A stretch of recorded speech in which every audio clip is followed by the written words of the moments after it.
I know what you're thinking. I'm just clickbaiting people because the Backrooms is a creepypasta that was posted in 2019 on 4chan. But do these rooms seem similar to you? That sickly yellow wallpaper and those glaring loud fluorescent lights. The fact that you can't escape either of them.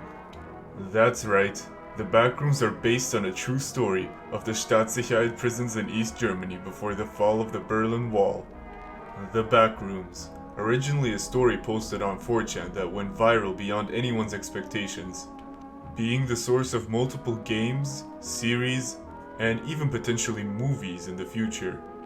But why did it resonate with so many people, and how did it become what it is today? More importantly, how does it relate to East German history? All of these questions will be answered shortly. First, let us read the original 4chan story post to see where it all began and how it evolved to where it is today.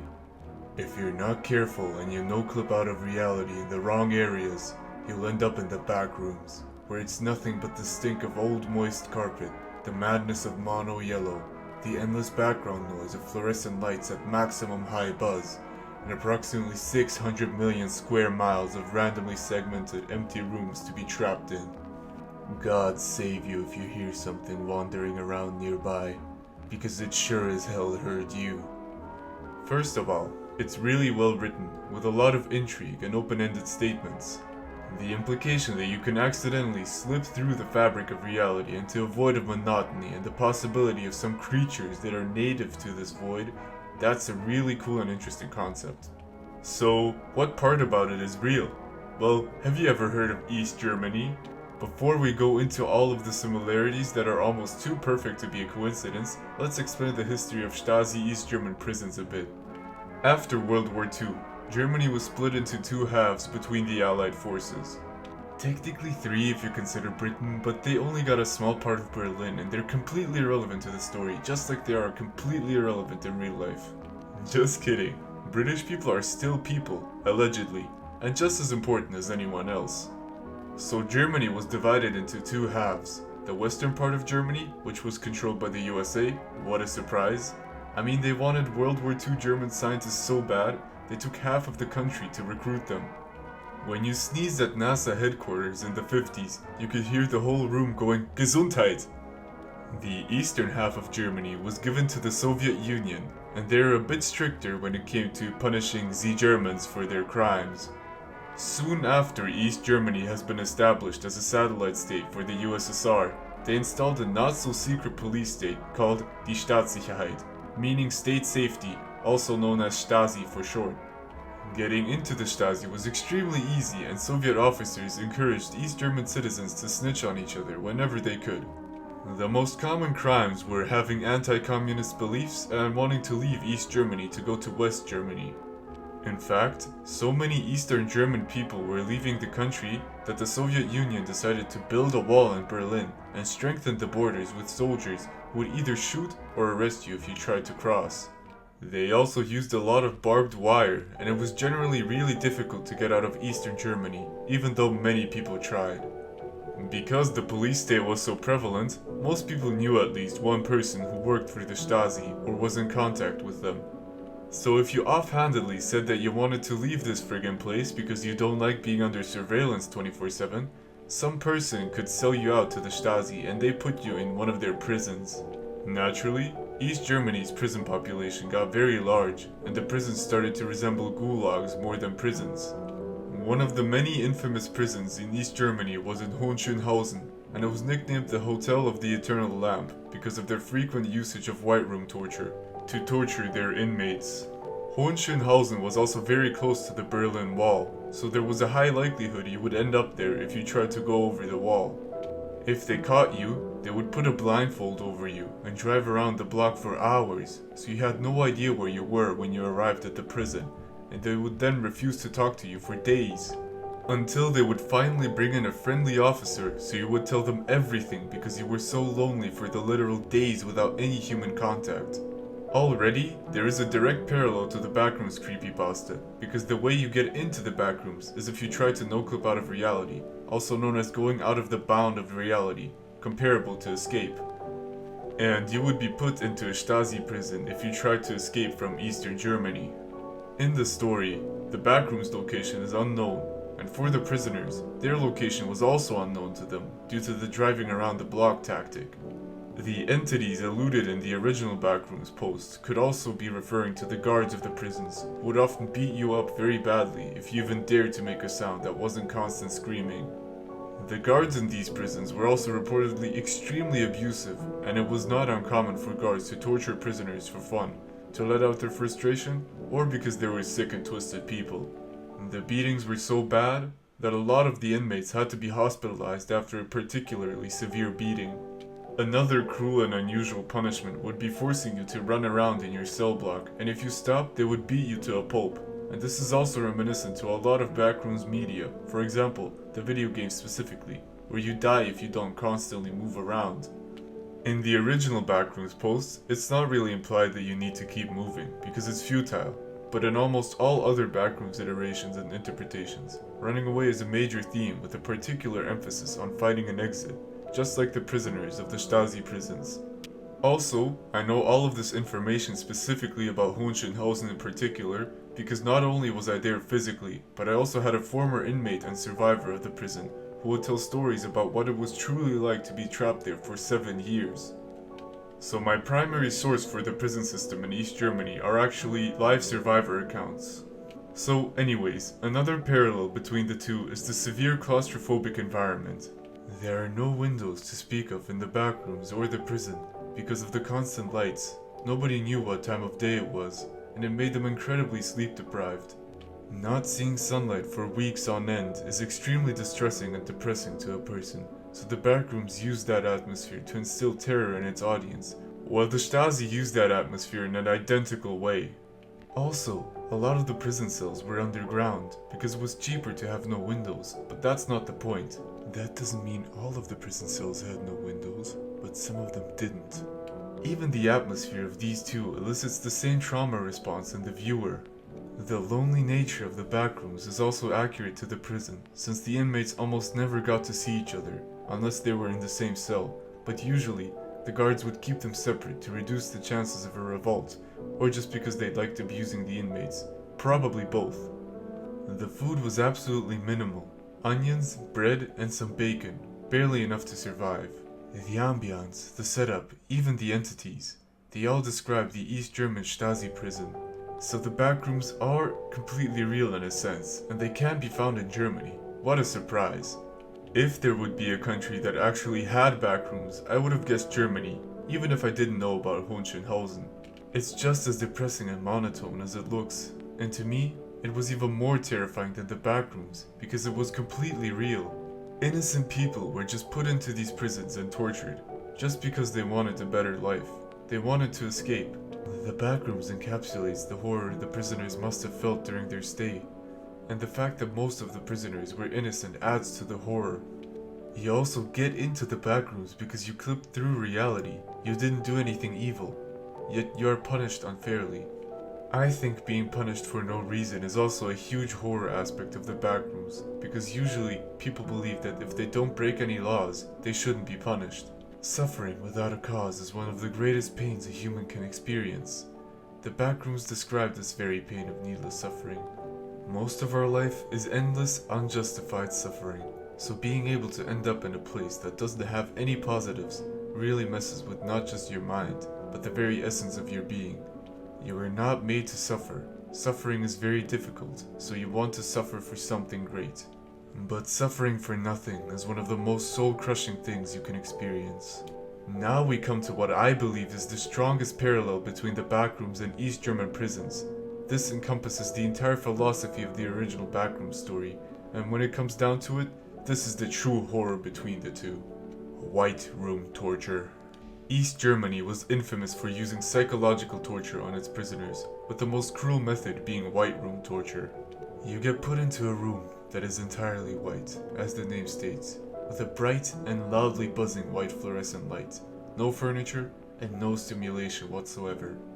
Your clothes are white, and even your food is white, and you're in complete isolation. And isolation alone can already genuinely drive you crazy. So having no stimulation whatsoever is so much worse than you could even imagine. This is also why the prison in Hohenschönhausen was nicknamed the Hotel of the Eternal Lamp, because it was notorious for using white room torture regularly against its inmates. So just like the backrooms describe, there's nothing there except for those dreaded fluorescent lights and no windows, no furniture, and no hope of ever escaping. Having zero stimulation all day is detrimental to the mind, and it can cause hallucinations, flashbacks, panic attacks, and manic episodes. Because the lights are never turned off in the backrooms, nor the prisons, you also lose your internal clock, which is terrible for your sleep cycle, which is already heavily affected by the bright buzzing lights because they keep you awake all day. Prisoners who have been in such a hostile, barren environment reported being in there for months, or even years, when in reality, they were in there for a couple of days, or a week or so. It absolutely destroys your perception of time, and makes it seem like you're going to be stuck there forever. They don't do this in the backrooms, but the guards would also mess with the prisoners by talking right outside of their door, saying things like, "Should we let this guy out? He's already been in there for 20 years. Or, "Ha! He's going insane, and it hasn't even been a day. What a loser." White room torture also causes you to lose your sense of self, because there are no reflections, and nothing to occupy your mind, except for your own thoughts. If you've been deprived of all stimulation while the fluorescent lights have been ruining your mind day by day, you either go completely genuinely crazy, to the point of gouging your own eyeballs out, just so you don't have to stare at these damn lights all day. Why are they buzzing? Why are they so loud? I forgot what color the sky is. What color is the sky? Please tell me, God, I don't remember. I think it's bluish, but I don't know what it looks like. Or the other option is to go completely catatonic and dissociate to the point where you are not in your own body anymore. Physically, you respond to no stimuli, and even if you get out, you're more comparable to a starfish than a human. Also, the hallucinations I mentioned are genuinely insane. You could be imagining that you're in the dark forest surrounded by evil fairies trying to steal your name, or a bunch of famous people and loved ones dancing around you in a circle of fire, while your baby that could have been born if you weren't imprisoned here is crawling into a sacrificial fire circle that obliterates your future bloodline forever. Sometimes, people would also report seeing angels and demons fight around them, while they're trapped in this wretched hell room. Usually, a victim can last around 2 weeks in the white room before going completely insane, but it heavily depends on the person, since monks for example can handle longer periods of time without any stimulation. The hallucinations also remind me of the different levels of the backrooms the community came up with. What if they're just a bunch of delusions made by your mind caused by the lack of stimulation, so you're actually still trapped in the original backrooms? But that is a theory for another day. This type of zero stimulation environment absolutely breaks the human psyche, and that is the true horror of the backrooms and the prisons. Watching your mind evolve into complete insanity as you're trying to find an exit that doesn't exist. The fact that Mr. Beast did multiple videos that are very similar to white room torture is also insane to me. Like, I know he had very willing participants that were compensated very fairly, but the fact that this is the entertainment millions of people chose to watch is the slightest bit unsettling. I bet they would still watch it even if it was just straight up white room torture. To be honest, if Mr. Beast did a true white room torture challenge for $1 million, I'd definitely do it. Of course, there would have to be some slight changes so that I don't go insane and Mr. Beast gets hit with a giant OSHA violation, but I'd like to see how much more messed up I can get. What if I just start seeing angels and demons for real? Because I'm built different. The white room would just open my third eye. Just kidding. But seriously though, the victims didn't get anything but trauma from that experience that haunted them for the rest of their lives. The stench of old moist carpet in the backrooms is also a parallel to the prisons, because you were not allowed to shower for long periods of time in some of them. There were even rooms for particularly unlucky inmates that were right under the kitchen, and all the waste the kitchen would throw out, the inmate had to smell in their cell. Imagine having to smell rotten food from the garbage duct for months on end. Usually people lost their sense of smell in that environment, so the stench of old moist carpet might have a similar effect in the back rooms. To sum up all of the similarities so far, the backrooms are a realm which you have to no-clip out of reality for. It's inescapable. There are presumably cruel denizens there, There are constant, loud, buzzing, bright fluorescent lights. There is a sickly yellow wallpaper covering all of the walls and nothing else. Also, the visual similarities are striking. I mean, come on, it's the same decor with almost identical wallpaper patterns, that sickly yellow paint on the walls, the distinctive lack of furniture in the prison cells, the lack of windows, the lighting, the feeling of familiarity, and the old decrepit state of the interior. It's uncanny how similar they are. If the person who wrote this doesn't know anything about East German prisons from the 50s all the way to 1989, then this must be a huge mega coincidence, an instance of art imitating life once again. Hohenschönhausen was a place you got put in, usually for trying to escape, with bright fluorescent loud lights to torture you. A liminal space prison cell, with no windows and guards that act as malevolent entities, patrolling the halls.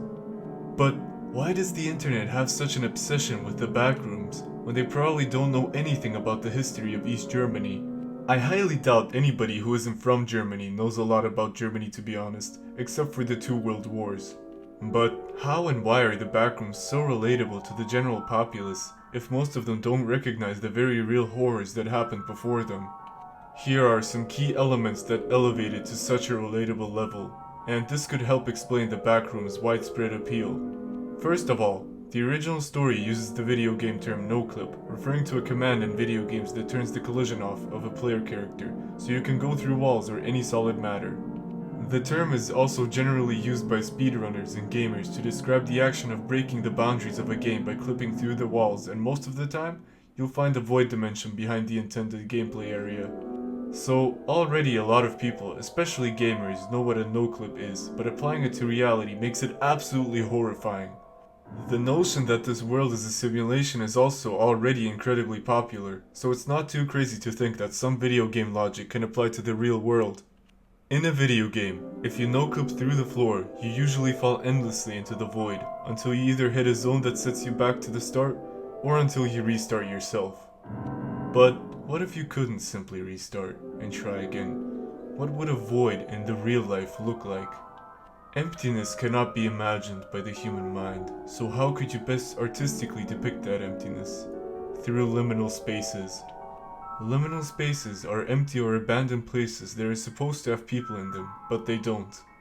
Usually, the liminal spaces that are most commonly depicted on the internet are places of transit, or somewhere you're just passing through, like a hallway for example. Now imagine you stay in that hallway. Imagine the hallway is infinite, and it's all there is. Nobody is around you. Nobody can get you out, and you're trapped alone with your thoughts. Sometimes, it seems like you can hear whispers in the hallway. I'm gonna tickle your feet. That is terrifying, and if you contrast that fear of the void with our constantly overstimulating, overpopulated world, it almost makes it feel alien, out of this world, somewhere at the back of the universe. I believe that liminal spaces are a deep, primal fear of being left alone. Our society is growing farther and farther apart, getting more isolated day by day, and the end result might look like the liminal spaces. Empty libraries, offices, playgrounds, and pools, because all of the people are in their own Skinner box somewhere. Hooked up to their Neuralink brain chip, consuming gigabytes of propaganda every second, while watching their child be born in the metaverse. This existential dread is very relatable to a young audience. I believe the backrooms are targeted towards younger generations, because let's face it, the backrooms were originally made in 2019, so most of the people that are enjoying them are quite young. The backrooms are so terrifying because they present the reader with the idea of being stuck alone with their own thoughts. Mental health is at an all-time low, and many people can't handle being alone with their thoughts for 5 minutes because they view themselves as a failure. Or if you think about the future for like 30 seconds, you realize how truly screwed we are, and there's nothing you can do about it. You are also your own worst enemy, so of course being stuck in your own thoughts would be an absolute nightmare for the average person. In a world of escapism, with magical fantasy worlds and superheroes, the backrooms are a direct antithesis to the very idea of escapism. There is no escape in the backrooms. Once you're in them, there's only millions of sickly yellow rooms akin to the 70s East German prisons I alluded to, and your only hope is to either die of dehydration or be released from your physical body by an entity that is native to the backrooms. It's the antithesis of escapism, where trying to no-clip out of reality will result in being trapped in monotony. But why do we find the image that is attached to the story, which no doubt also contributed largely to its success, so terrifying? The image itself is very accurate to how it was written in the story. An empty space of some kind with sickly yellow wall painting and lights that depict the average office space of an insurance company. The image gives you a sense of familiarity. You've probably seen an office space that is very similar to the one shown in the image. Whether it's a doctor's office or a dentist's waiting room, maybe even Saul Goodman's law firm, which just so happens to be a used dentist's office. I don't know why dentists have such a dystopian taste in interior design. When I was little, my dentist's office looked comparable to the backrooms, and waiting for what felt like hours just to get your teeth drilled was a terrible experience. I think I wasn't the only one who had a bad experience as a kid in a waiting room. In fact, most of us have probably had some boring times just waiting for some sort of appointment. That cosmic boredom we felt as children has unknowingly ingrained itself into our psyches, and now whenever we see something that resembles the place that tortured us with nothingness, it makes us uneasy. As a child, you needed as much stimulation as you could possibly get your grubby little hands on, so putting you in an environment with absolutely zero forms of visual nor auditory stimulation gave us a sense of boredom that would bring time to a halt. These waiting rooms with fluorescent lights and old crappy wallpaper felt like a different dimension that warped the very concept of time itself, like I was never going to get out of this waiting room. I'm stuck here forever and there is no way out. I have no thoughts left to think. I can't even play I Spy with my little eye here. No games, no paintings, nothing. I think unknowingly, it was our first experience as a child with a void dimension, so to speak, and the backrooms collectively reignited the cosmic fear of the void that was instilled inside us from a very young age. The backrooms use our childhood trauma and boredom to create a dimension that realizes our worst fears while we were waiting and waiting and waiting for the waiting to end. I believe this was a huge part of the success of the backrooms. The deafening buzz of the lights is also very relatable, because old lights that are not LEDs can be very loud, to the point where you can't hear yourself think because of that terrible buzz. This describes the feeling of negative stimulation very well. This one annoying sound that just won't go away no matter how much you try to ignore it. A sound that could keep you up at night. Once again, usually these bright loud fluorescent lights would be used in waiting rooms or the doctors/dentists, where they would put this huge light in your face to check some stuff. This was also unsettling for most of us when we were kids, especially if you were ever in the hospital for some time. I was at a hospital for a couple of days once, and let me tell you, the constant blinding lights really mess with your psyche. I would compare the backrooms to the fear of the deep. Once you're deprived of all of your senses, and you only see an unknown darkness with unimaginable monsters lurking in the deep, it would make any person on this earth terrified. The backrooms are an unknown, near infinite space comparable to a dark ocean that houses creatures unknown to man and has no resources to speak of. Food and water are never mentioned in the original Backrooms story, so one can assume that there is none. There's nothing but death, and even more terrifying, the unknown, waiting for you in the false fluorescent lights of the backrooms. A wise man fears the deep, because it's a place where fearless fools die.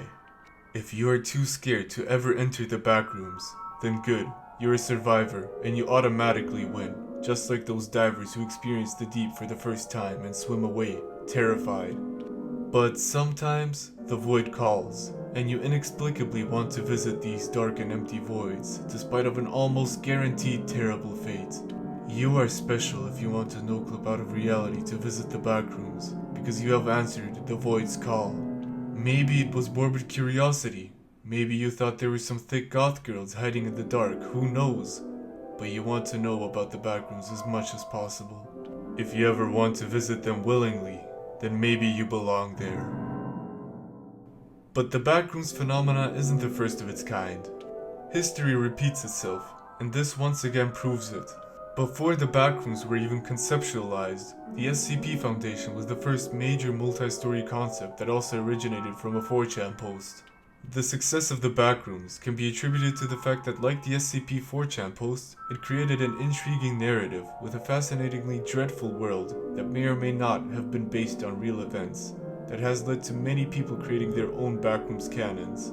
So just like the SCP Foundation, that was sprung from a creepypasta about a weeping angel that looks an awfully lot like a peanut, the Backrooms sublevels and narratives sprung from a 4chan creepypasta about some yellow-coated office space. The different levels of the Backrooms tried to expand upon the original concept by adding more layers to it and more lore through different types of creatures and other unknown entities in this strange dimension. A pioneer among this new narrative was Kane Pixels, a talented artist who turned the original 4chan post into its own complex story narrative with different entity types and environments. After Kane Pixels' success with his interpretation of the Backrooms, everyone wanted to join in on the bandwagon until it became, dare I say, oversaturated with lore and magical beings that kind of defeat the whole point of the original story. I mean, I think it's cool that the younger generation is trying to create its own SCP Foundation, but the original premise of the Backrooms was a desolate, monotone wasteland that drives you insane with its sheer size and complete lack of stimulation, while mysterious entities try to hunt you down. By adding a million things to them, you're kind of taking away some of the mystique and mystery behind them and turning it into a monster showcase for young artists. I also would not have a problem with that if we didn't already have the SCP Foundation. Just post your horror concepts there, let the Backrooms be the void it was meant to be. And who knows, maybe one day you'll no-clip out of reality on accident and you wake up seeing those familiar yellow walls. And what's up with that buzzing?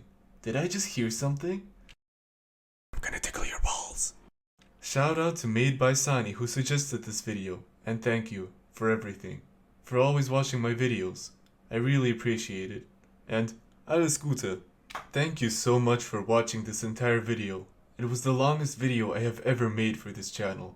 And be sure to comment down below if you want to see more of this type of content.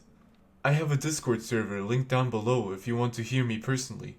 And check out my other videos. They're a bit different than this, but I still think they're good. So have fun watching my content, like and subscribe, and bye bye!